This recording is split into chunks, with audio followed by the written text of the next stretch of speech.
Broadcast is now starting. All attendees are in listen-only mode.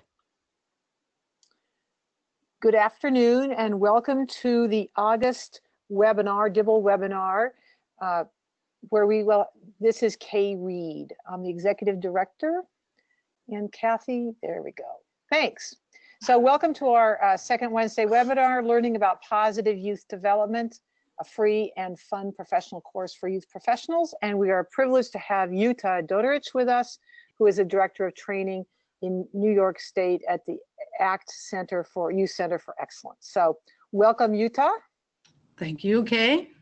And please also welcome Kathy Guidry. Kathy's our behind the scenes amazing engineer for webinars. Hi, Kathy. Hi, Kay and everyone. It's good to be here. So before we begin, a couple of housekeeping tips. There's a number on this screen, a phone number and access code. Should something happen, if you're hearing this through your computer and that doesn't work, please jot this down and you can quickly call back in. We have multiple ways for you to participate in the webinar. The first is to type your questions into the question box. We'd prefer if you could leave your questions about the content kind of towards the end, and because if people have technical difficulties, we want to be able to see them in the middle or in the beginning. But type your questions in there. Jutta is going to be engaging you in some conversation today and asking for your thoughts. And if you would type those into the chat box, not the questions box, because that way she can see it. We will be asking some raise your hand questions and also have some poll questions. So be ready to interact. And of course, as always, you can find this and all our webinars on the Dibble Institute website. So let's first introduce you to our founders, Helen and Charlie Dibble. And what's so interesting as I was reflecting on this today is Charlie Dibble was my youth group advisor when I was a much younger person. And Charlie instinctively knew about positive youth development because he would bring us together and listen to us and enable us to do what we wanted to do and develop ourselves. And so I think he would be really pleased to have Jutta here today.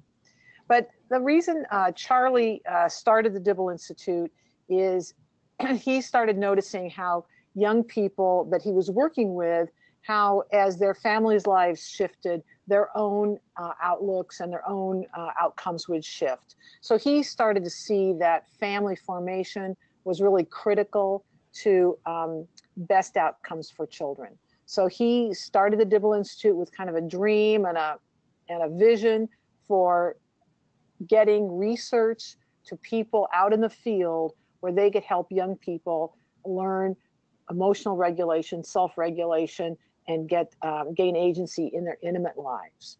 So today, the Dibble Institute, the next slide, Kathy, is we've been doing this for a long time, 20 years in some manner.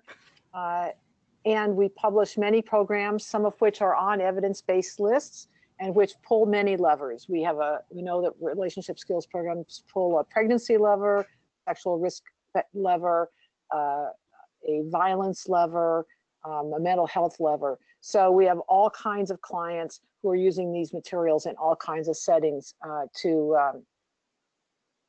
promote the well-being of youth. We reached well over 1.5 million people in the last 10 years, thanks to people like you who are listening today, because we don't do direct services. We support people like you who do those direct services. So on to our key values, and this is a really critical one. We are just so focused on research and we love evaluations.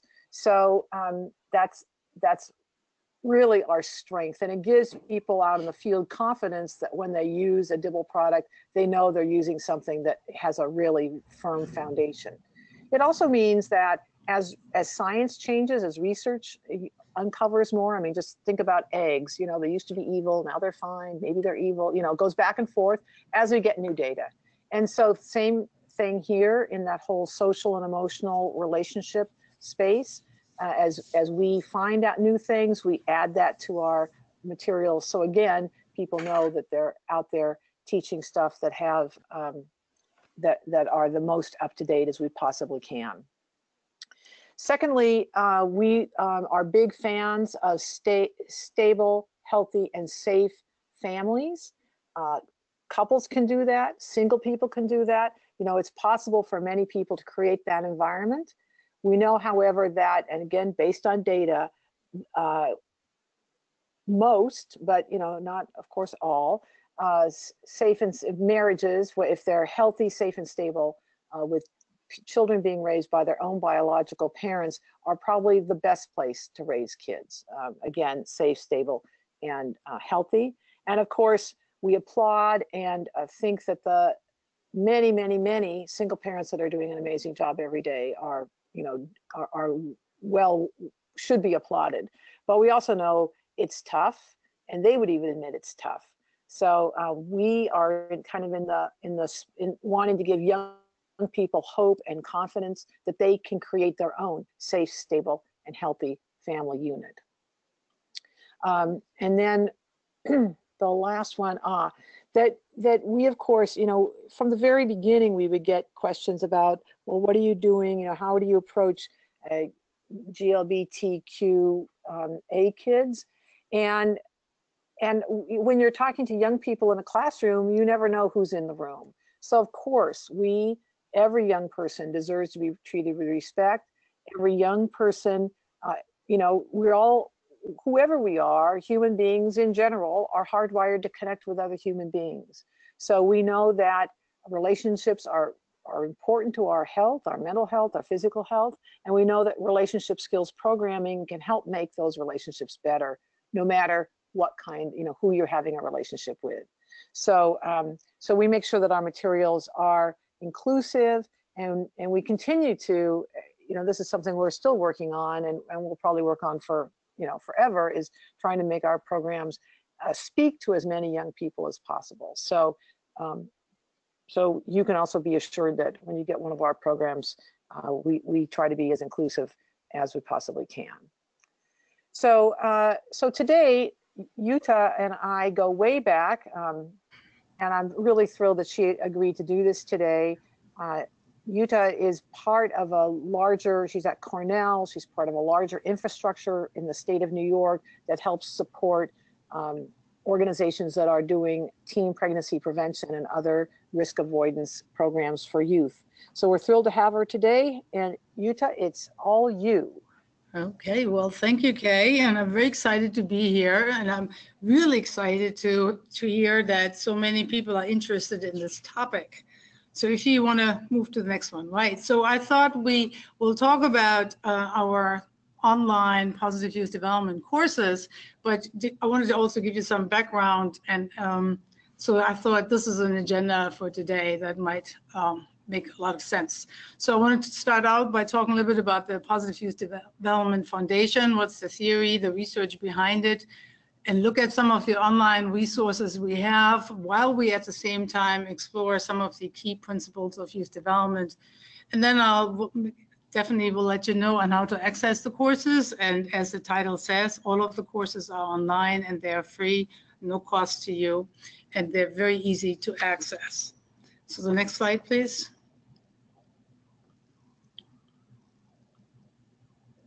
Yeah, so I'm really inspired. I was really inspired last year by the Parkland, the youth that came out after the Parkland shooting. And now we recently had another shooting. So this gun violence issue is always big on my mind. And I was so inspired by what they did. And it was a great reflection of the power of youth voice and youth engagement, which is one of the key principles of youth engagement, of youth development. So I like to use those pictures. So I want to start out by really kind of defining what positive youth development is. And often people have different understandings of the term, and they really have different things in mind. So I want to start with a poll, if you want to go there, Kathy. Okay. And hear from and find out from you what you understand positive youth development to be. Do you thinking about child and adolescent development? Do you think about youth programs in the community? Or are you thinking about a philosophy or approach and how to work with young people? So if you want to just do the poll for a second and tell tell us how you define positive youth development? Okay, I'm going to give you a couple seconds more.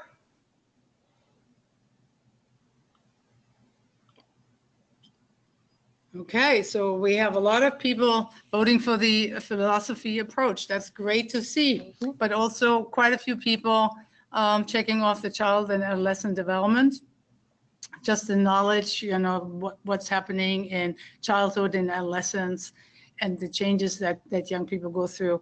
And then some folks voted for the youth programs. All right, this is pretty much reflecting what I get from people throughout this work. So we often like to ask these questions just to get everybody on the same page. So we really look at positive youth development as an approach. But before we get there, I want to tell you a little bit of where we came from, or where I came from. So some of you might be familiar with Advancing Youth Development, a curriculum that was developed in the early 1990s. And it was done really as an attempt to create some language, some common concepts and strategies for people who work with young people.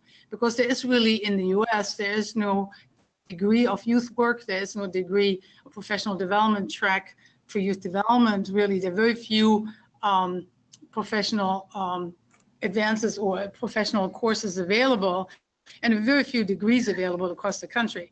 So we started with Advancing Youth Development. It was a longer training. We trained people in New York State. We had a partnership with various large organizations in the state. And over time, we updated some of the material, and then we lost the funding, or the funding was done with. So after a few years, we were able to obtain a little bit of money, and we developed a shorter, more up-to-date youth development curriculum that is available on the Act for Youth website. And I will show you at the end where that is, or the link at the bottom will take you there. And then we heard from the field that it's very hard to get people out to a 2-day training. So if there's a way, we could put it online. And so we developed these online courses that are standalone, shorter courses that people can take at their own pace. And they are available for free on the website. So that's our background. So really the idea of positive youth development curriculum and training was around, you know, we need this because we don't really have a professional field that is clearly identified and has clear training strategies. The next one. So our target audience. Now the target audience for positive youth development here, at least in New York, we consider everybody who works with young people a youth worker. So a lot of people have different titles, but we just said across the board, if you're working with young people, you're officially, or you're for us, you are a youth worker, and this might be of interest to you. We can also, this is also geared towards program directors, so they have a little bit of background and can help promote this approach, but also for volunteers. And in New York State, I work with the 4-H system, so they work with a lot of volunteers and parents, so they have a better understanding of what this approach is all about and how they can use it in their interactions with young people. So the next slide, please. So let's start with a little bit of foundation, what I consider the theories that are really behind the positive youth development approach and the research. And I recently was in Spain and saw one of the oldest aqueducts still standing in Spain. And I thought, what a great picture for foundation. This aqueduct has been up there for 2,000 years, and so it's a really great foundation. So I consider some of the research, the theory pieces, also very strong foundation. So next slide, please. So one of my favorites is really Yuri Bronfenbrenner's ecological model of human development, and I hope that many of you are familiar with this approach. And in a nutshell, it really says that young people grow up in various social systems, social contexts. And for one, it's naturally the family or the caretakers, but then there are also schools, faith communities, there are work situations, there might be in the peer group they're engaged with, and then on the larger level, they're in communities, they're in the society. We'll go back. No, back. And so we're a larger society, and now we also have the internet. So young people are growing up in these social contexts and interact with people on all these levels. And so development is definitely shaped by all these interactions. But then Yuri also says agency is an important aspect. Young people can make decisions, they can choose to go different directions. So two young people growing up in the same family will not go the same way, they will not make the same choices, and they will get different things from their interaction with the environment. So it's a two-way street. Young people influence the environment they're in, but they're also influenced by the social context they grow up in. So I think this is a really important theory to keep in mind. And then the next one is also around, has been around for a long time, is Maslow's hierarchy of needs. And any of you who have ever taken a psychology course probably have learned about Maslow's theory. He was interested in finding out what makes people happy, what makes them fulfilled. And I don't want to get into any detail on this, but I want to highlight the three foundational needs that he calls foundational. And we now know, actually through neuroscience and all the research coming out of ACEs and trauma, that these bottom three foundational needs are really critical for young people. If they don't have those needs fulfilled, they cannot grow and develop and learn and be really engaging in meaningful ways. So the three bottom needs are the physiological needs, the biological needs, basically safety needs, but also the sense of belonging, which I think is something we didn't realize how important that is. So these needs have to be fulfilled, and I know a lot of you, I'm sure, working with young people who are struggling with these, and they live in a kind of survival mode to be able to go on, and they cannot really focus on learning and developing to their potential. So the next one. So realizing that we live in a society that is not perfect and does not provide young people necessarily with all the things they need. Jim Garbarino, another educational psychologist, coined this phrase social toxicity, and our society is still struggling with a lot of these social factors that really impact negatively the young people's healthy development. So a lot of these isms have been around for a long time. Some have improved over time, but we still struggle with a lot of those, from racism to sexism to homophobia to violence and abuse in communities, health threats, disruptive family relationships. Kay was talking about the need for healthy relationships in families. A lot of young people growing up in domestic violence situations. This has incredible impact on their development. See, Jim Garbarino also highlighted at the bottom there, the lack of benevolent adult authority, which is a very fancy term or phrasing for positive role models. And this is something I feel like we can do better in as a society, and that's something more in our reach. We have a lot of role models that are just kind of defined through their material wealth, and we need role models that care about the public good, that care about people, and we as youth workers, we often are some of these role models that young people are looking for. So I feel like that's an important thing to keep in mind as well. So we know what young people need. We have some theories that bring it all together. We know that in our society there are huge gaps, and we are not treating all young people in the right way. And then the research that goes into the positive youth development approach, the next slide, if you just want to click them all down. We looked at the research from prevention, resiliency, and also the youth development research. So many of you are familiar with prevention. Prevention research has been done over the last 60, 70 years. They use a risk and protective framework. They really look at what are the risk factors that predict certain negative outcomes, such as teen pregnancy, school dropout, substance abuse, criminal behavior.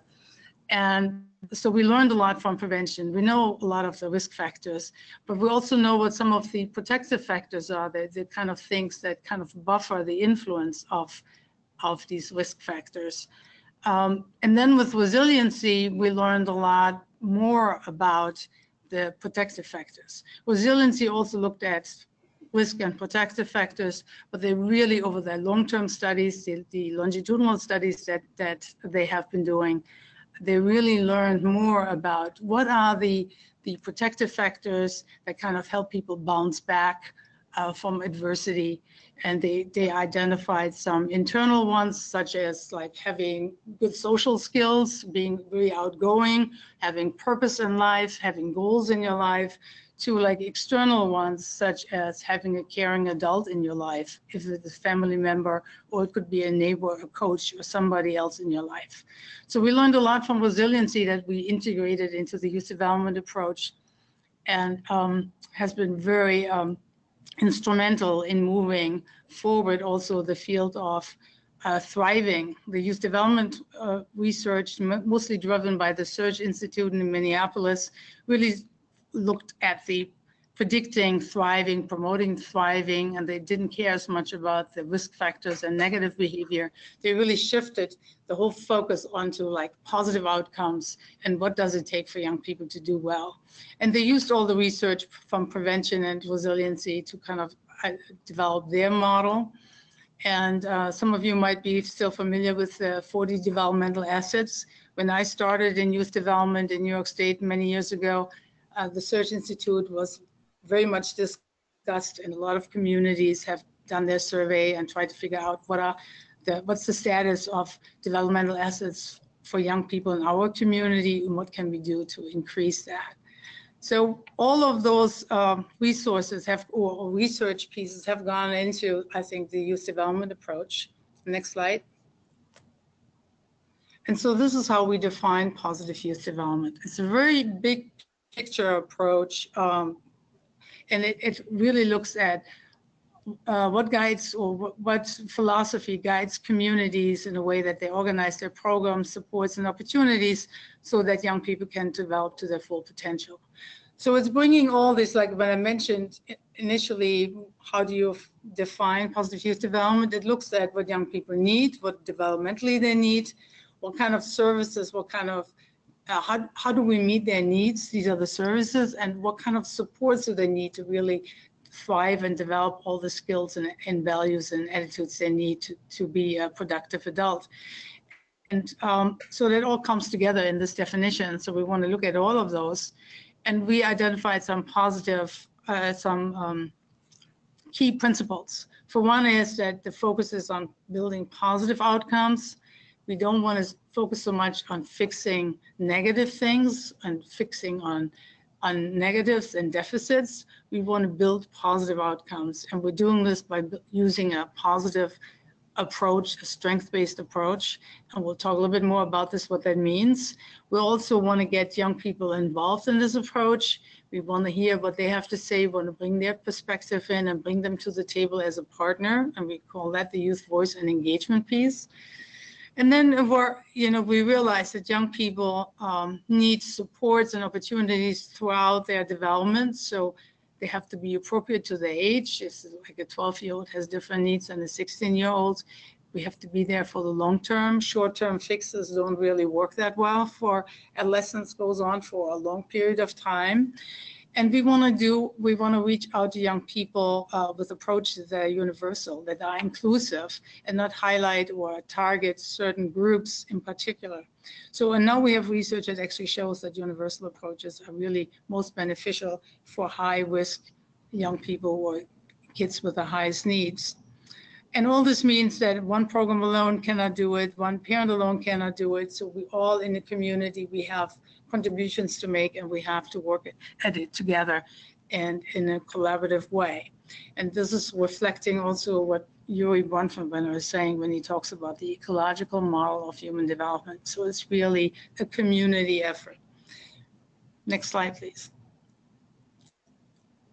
So this is our foundation, and that's represented in the course when we talk about the principles of youth development. So if you're signing on to the online courses, you get this kind of face. This is the platform we're using. So you get a catalog, and you have 6 courses. They're all self-standing. You can do one course. You can do all 6 of them. They're around 30 to 40 minutes with some advanced reading attached if you want to. And so the first one kind of is the overview principles of youth development. So it covers some of the theory and the research, and also looks at the principles. And then we have Puberty and Adolescence, a course. We have a course on youth and technology. technology that is added on to the original youth development curriculum. And we have youth development programming that looks really more on how we transfer these core strategies and principles into programming and how it's reflected in programming. And then we talk about youth voice and engagement. And finally, we have a course on youth work ethics. And that's really investigating a little bit more the role and the functions of youth workers and talk about boundaries and issues that are not typically addressed. But we heard from the field that there's a need to discuss this. So 3 of the courses are really reflecting the positive youth development approach, the curriculum we had developed prior to this. And then we added one on puberty and adolescence, realizing that sometimes people don't have a lot of background in child and adolescent development. And we added one on youth and technology because social media and electronic tools have taken over so much of young people's lives. So we worked with the social media lab here at Cornell University to provide people with some information on how the internet, how the technology impacts young people, how you can interact with young people to talk about some of the issues that come to the surface by the new technology. And we are still all negotiating the impact of this. So that's a separate course that we added to the youth development courses. So let's go on. Yeah, so I wanted you to think about, I think because of the time, maybe we don't do the chat, but you're welcome to chat in. I wanted you to tell me a little bit before we go into that puberty and adolescence course a little bit to show you what the courses look like. When you think of adolescence, what often comes to mind? You know, so you're welcome to chat in some of the reactions you have. I mean, because I feel like adolescents do have a certain image and people immediately jump to that image. If anybody wants to chat anything in. Right, so in the chat box, just write in what you think, what comes to mind when you think of adolescence. So here's what I'm getting. Typically risky behaviors, confused, but certainly certain they are right. Independence, the ages 11 to 17, fun, testing boundaries, kids are bad, exploration, impulsive, identity, innocence, exploring, developing, a time of discovery, energy, confusion, impressionable years, it keeps going. So that's a good stuff. So it is a great, I mean, it's an interesting time. And as Lawrence Steinberg, he recently wrote a book about the age of opportunity. And he's one of the leading researchers in adolescent development. And he really makes the point. This is a time of risk because it's a time of exploration. And young people are prone to take risk, and they are developmentally and evolutionary. It's normal for them to take risk. But it's also a time of great opportunity. And people sometimes forget that part. And some of you have mentioned it in the chat, and I appreciate this, because it's really a time of extreme learning. I mean, this is a prime time to learn things, and they're so much quicker than we are. And so it has a lot of opportunity. And we sometimes as adults, often we tend to focus too much on that risk-taking and less on the opportunity. So thank you for chatting in. I wanted to give you an opportunity to check out that chat room. Let's move on to let's take a look at the add-on session, the course, Puberty and Adolescence. So just to give you like an idea of, so you start the course, you go in and gives you a short description of what's in the course. And then we usually start with a scenario. And for that, we worked with a consultant and a graphic artist. We created our own characters. So we usually have a little video clip, an animation video that we created a story. And then that story gives us room to develop, the material more. We can ask people to engage in some activities where they can apply what they just heard, or they can tell us how they would handle this. So I want to show you this little video that sets the stage for the Puberty and Adolescent course. And then I tell a little bit I give you a little bit more about how the course is structured. Okay.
All right.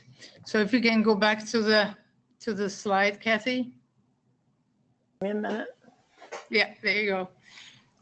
So this was like a 2-minute video just to set the stage a little bit for this course. And then if you take the next slide, we'll take you, so we ended up with a question basically.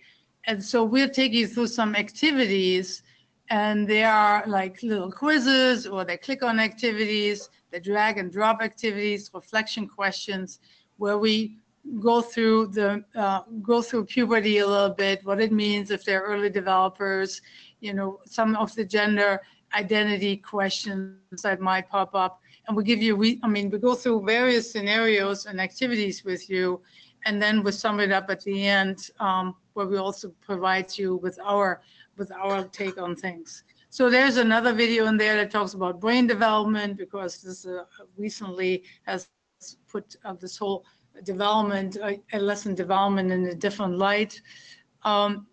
So all these activities, we try to make it as interactive as possible. So that's how we structured all these courses, that you have a few animation videos in there, and then some interactive activities, and then also some advanced reading, and then lots of web resources to go to for additional information. The next slide, please. So I want to go through some of the other key principles of youth development, since I can't take you directly through a tour of the courses. So one is youth engagement. In youth engagement, the next slide, is really a key principle of youth development. And we use a definition that's been around for a long time, and it really reflects that we're looking at youth engagement as a youth-adult partnership, that both adults and youth are coming together, they meet genuine needs, and they create change for a positive social change, and they make decisions together, really. And it really, when you think about this, that requires a lot of prep work to get to that place, that adults and youth are making decisions and work as partners, and not so much handing things over to young people, like you can do this, or we are still staying in control and telling young people what to do. So this has been our definition, and we have struggled somewhat when we started working in New York State with this definition, that people wanted to immediately bring young people to the board of directors of agencies, and that usually does not bode well. And we learned from many people that it doesn't bode, that it doesn't work out. And they brought one young person to the board of directors, and then, well, the adults weren't ready, and they look at he's representing or she's representing all the young people in the community. No, they don't. Young people are divided. They have subgroups like we have as adults. So we cannot represent everybody in the community. So, and then young people are not used to, coming to board meetings and speaking up, and there are 20 other adults in the group, and they're not really informed on how things are going and what this is all about. So next slide, please. So we try to figure out, how do you operationalize a youth-adult partnership, and what makes sense. So we came up with a model that actually was promoted years ago by the city of Hampton, Virginia, that had a very active youth development program in the city of Hampton. And they had this structure of, there are different levels of meaningful roles for young people. One is participation, which are the next one, which is really lots of roles and responsibilities for young people, where, I don't know if you can see it, it's a little bit small, where they can be the facilitator, they can be the mentor, they can do a project, and they can be in charge and make a lot of decisions, but adults are still kind of providing a framework. They are there as a guidance, and they are doing some joint decision making, but young people can take a stronger lead in this, and it's often action oriented, it's short term, and it's a great entryway for young people to take on some responsibilities. And this is really good even for middle school age young people to get involved in. And then we move to some other level where young people are more consultants, where we ask for their perspective, their opinion, because of who they are. And they can be, could be also that they give us, they influence like a social media product. Like I have young people in projects I work with that design video PSAs, they design short films that they show in clinics, that they wrote the script and they also help film it. So they provide their perspective to make it more youth friendly. So there are other roles like this. And then there are roles on a higher level where young people share leadership, where they are on a committee, let's say on a hiring committee for another youth worker, or they are on a program committee for the board, where they can be more hands-on, but also higher level decision making. So I wanted to show you these two slides. So we break it down in the course, and this is one of these click-on slides where you can explore a little bit with some action, what we mean by those roles. And we explain what that means, and then we have some activities on how do you use this, and what are scenarios you could use it in, and how would you handle certain scenarios. So if you click on the next one. So a key issue is bringing young people in as partners is not as easy as it sounds. And I'm sure many of you are aware of this. And I think we all have that experience when we were teens, or when we were adolescents, where we were treated somewhat disrespectfully by adults. And I want you to think back when you were a teen in that age group, and you encountered adults and they said something dismissive to you. What was it like? What did it feel like? Or how did it happen? Or what did they say? I'm sure we can all think of some examples where adults, because of their age and because of their experience, somewhat dismissive of young people. So if you want to share in some of your, chat in some of your experiences, or even how it made you feel, would be interesting to hear from you.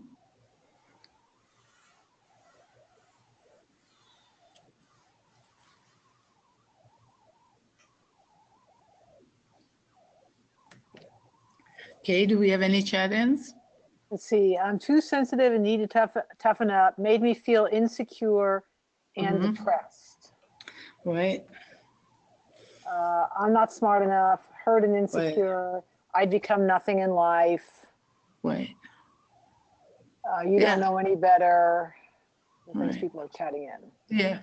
Yeah. So I mean, I heard from my parents, well, when you have your own place, then you can make that decision, or when you're old enough, you can be part of this. You get a lot of these comments, and sometimes they are, kind of not really that intentional. I think sometimes it kind of gets out by accident sometimes, the way we dismiss people. And we might call it now, the new term for that might be microaggressions, that we are dismissing without really meaning to, but we could say something and it's just reflecting that we feel we are in a different place. So if you want to take the next slide. So we call this obstacle to really youth engagement, to get youth engagement really working in your agency. We call that obstacle adultism. Now, the more logical term would be ageism, because it's really because of our age, our experience, life experience, professional experience. We are in a different place, so we can make some decisions, and young people aren't there yet.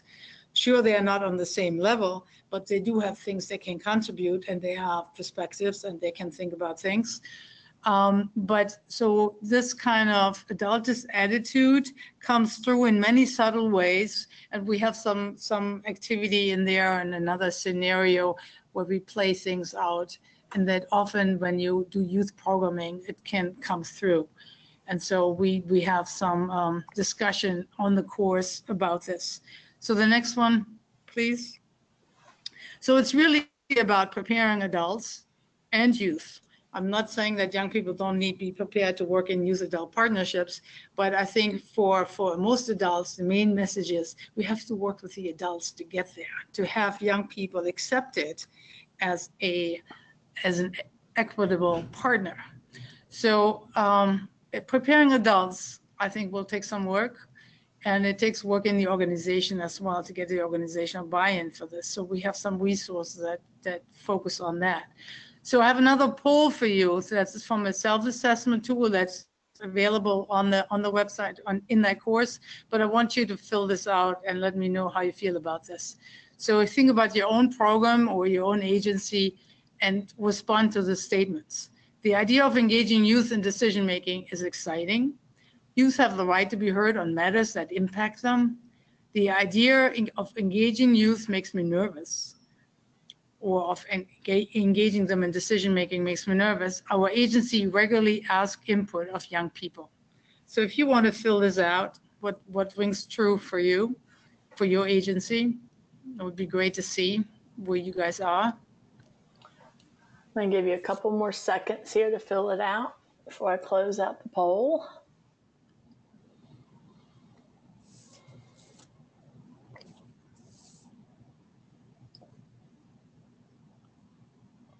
Okay, let's see if we can share All right. these. So people are excited. Oh, I'd like to hear that. They have the right to be heard. That's really important. Makes me nervous. Well, you guys are really into it then, because often when I do a training and I have people in the room and I ask them, 50% of decision making is now handled by young people in your agency. How does it make you feel? Scary, excited, scared? What does it look like?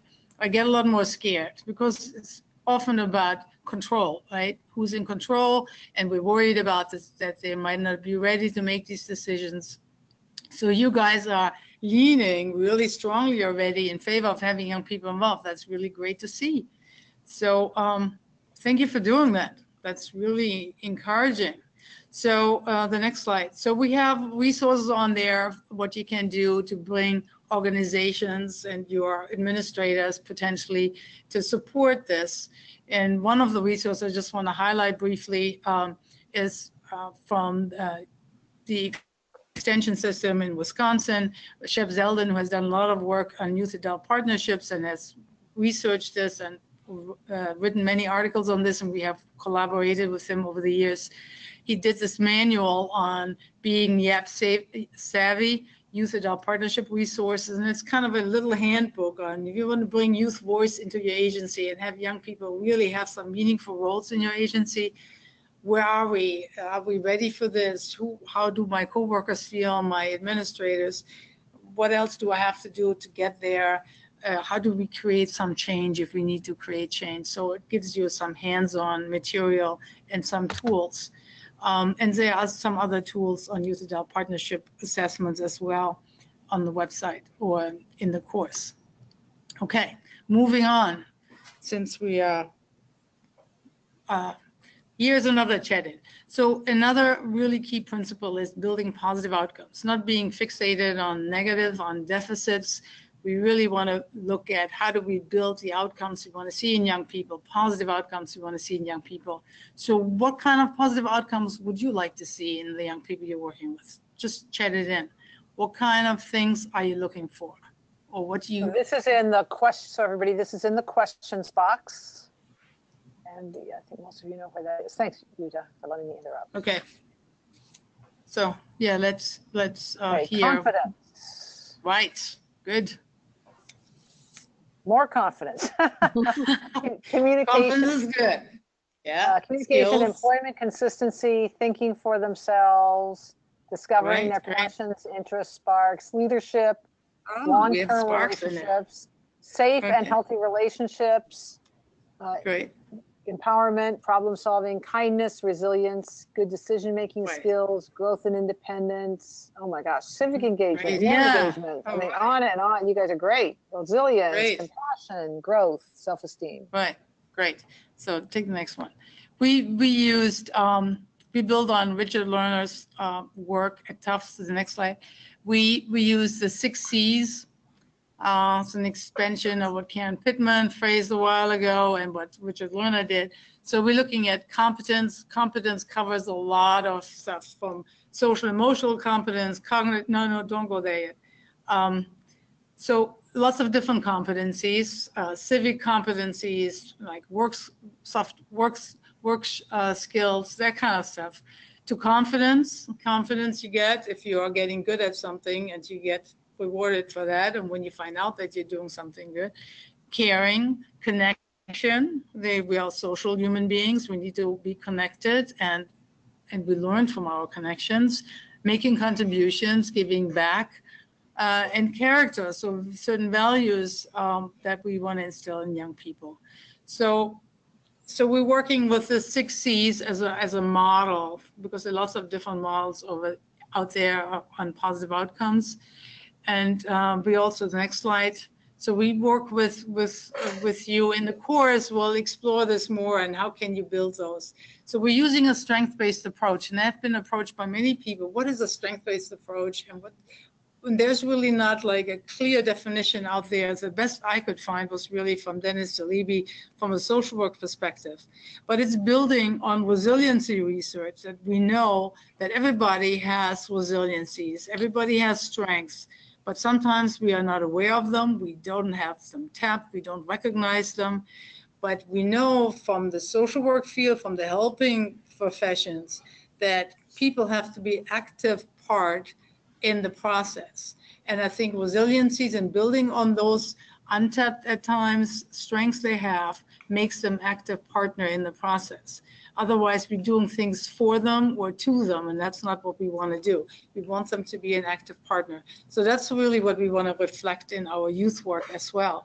And young people often don't recognize their strengths, and the term strengths doesn't seem to be a term they can really relate to well.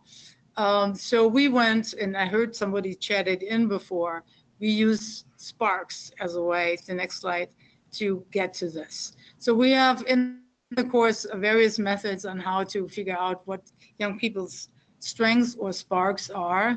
And we have some activities in there. You can try it out with yourself. We have handouts and activities in there you can download and do with young people you're working with. But we use the term that Peter Benson created shortly before he died, a spark and something that gives your life meaning and purpose. Is an interest, a passion, a gift, a talent, something we bring to the table. And it's really our job as a youth worker working with young people, helping young people recognize what these are, and then building on those to get them engaged in learning and moving forward and challenging them to develop more skills and competencies. So we're using this, and we have some activities around that in there. And then the other thing that we use in the youth programming piece that builds on all this, if you take the next slide, we also use the findings of the National Research Council report on the features of effective youth development programs. And I'm sure many of you are familiar with those. So we go through those, and we have additional resources to all of them, and we help you apply. What does that look like in your agency if you try to follow this standard or this feature? We try to help people operationalize this. And then some of the strategies we highlight in this course and the youth development programming course is scaffolding as a universal teaching strategy, and we break it down for folks and what are the parts and go through scenarios. And then the other piece we do is we focus on feedback and praise and have people practice feedback, because I think that's a skill that a lot of people kind of dismiss. So we're trying to counter some of the research that says saying great job and great all the time. This is not very helpful. Young people don't learn from this. So concrete behavior specific feedback in a positive or constructive way is really important. So we have people practice this on the course. And we also integrated Carol Dweck's work on praise, praising effort versus intelligence, the difference that makes. So using her work to really help people think about this, to build people's growth mindset and not a fixed mindset. These are just highlighting some of the features that we have in the course, and then the additional, if you take the next slide, we have a toolkit in there that builds on the experiential learning model. And so it has a lot of resources in there to think about how do you engage people using different modalities, how do you reflect, how can you make reflection also a fun activity, so it gives you different activities you can download, and how to integrate that into planning and creating knowledge for young people. So we explore those kind of frameworks and then provide people with a lot of resources in there. So they can take that and then ask them basically to apply this. How would you use this in your program setting, and go from there. So this is just briefly some key principles and some of the resources we have in the online courses. In the next slide. So the online courses, if you go to this link, when you get the slides, you get directly, you can sign up, you have to register, but the registration is mainly so you can get a certificate when you complete the course. And we ask you a couple of questions. We have a couple of thousand people who have taken the courses, and the feedback we got from the courses overall was very positive for the folks who actually gave us feedback. You know, what happens a lot is that people are interested in the courses, they sign up, and then they don't have the time to go in. So we have a lot more people sign up than actually use the course. But we have people who did all 6 courses, and I contacted them and they gave us positive feedback on the material and the interactivity level that we try to maintain. We had limited money available to do this, so it's not, the animations are not Disney quality, but they're obviously, you know, smaller scale, but we try to be as engaging as we could. So, and on this website, if you go to this link, you'll see on the left-hand side there is a menu. This is a whole section on our Active Youth website that's dedicated to youth work professionals. So the tab above the highlighted online courses is the youth development curriculum. So you can download the whole curriculum, the slides, the manual, the handouts, if you're interested in looking at a training curriculum. And then we have other resources on there on facilitation tips and teaching techniques. We have like good, bad video kind of thing where you can see how to like do good role play, how to do small group activity, how to set up a brainstorm to do it well versus not so well. And then something on self-care as well. And the other thing we have on there is the social emotional learning toolkit, which gets you access to another huge section of web-based resources on social and emotional learning. So I think I want to leave it at that. We're nearly close to the end anyway. Let's see if we have any questions. You can chat them in. Jutta, I have one. Darlene asks, should all 6 C's be incorporated when implementing a PYD program? I think when you really go through the material and really think about the 6 C's, a lot of them, a lot of activities and program activities address several of the 6 C's at the same time. If you're looking, for example, if you do a little service learning project, this will give you skill building. So you're building competencies, you build confidence because they're accomplishing something. They give back to the community. I mean, they show caring, they develop some caring capacity for other people. So depending on what activities you do and we make you think about programming you do, you often address several of the 6 C's at the same time. So I think if you're thinking about comprehensive youth programming, you will cover a lot of them. It's just that by mentioning 6 C's, you kind of take them all apart, but activities often address several of them at the same time. So this is a yes or no. It's my understanding that this online course, Jutta, is for an individual to take, right? Or do groups take it? Or how does that work? It's really for individuals, but we have a similar kind of online course for our pregnancy prevention programs. And sometimes they take it in staff meetings. So you could do that too. You could do as a group, you go through the course and you can discuss then the activities. You could do them together, and that might be a very helpful way of getting some information across to all of your staff, or you have a good discussion on what people's perspectives are on certain issues. So and how long, go ahead. How long does it take to go through the course? Each course is around 30 to 40 minutes, not longer than that. And there's 6 units, correct? There's 6 courses. And as I said, you could do 1, you could do 2, or you could do all 6. It's up to you. And you can do it at your own pace. They are somewhat sequential. Each course kind of builds, but we do the quizzes that let you pass. You get the answers to the quizzes, so if it was off a little bit. But it's not like you have to do the first course to go to the second, the third, or the fourth. They're all standalone.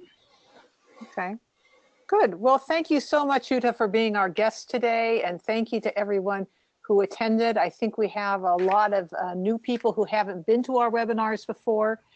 So let me explain that we will be posting Jutta's webinar and the slides and any other resources she'd like us to post on our website, and we'll send that link to everyone who attended and everyone who registered. And then you can also have people go back and who weren't able to attend the webinar and listen to this presentation.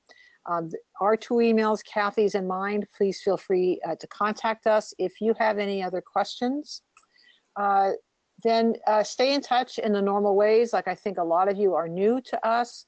We encourage you to join our newsletter. We send out a monthly, first of the month, we send out an email that has all kinds of really helpful information for youth workers and people involved in youth programming. And of course, we have the normal Facebook and LinkedIn things. And next month, we do these webinars every single month.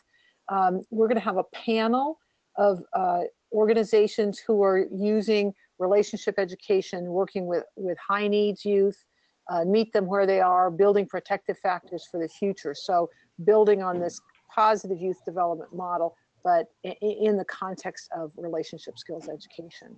So we thank you all for attending, and we look forward to seeing you next month. If you have questions that we have not answered, we will get back to you individually on that. So thank you for all your questions and for your attention, and we'll see you in September.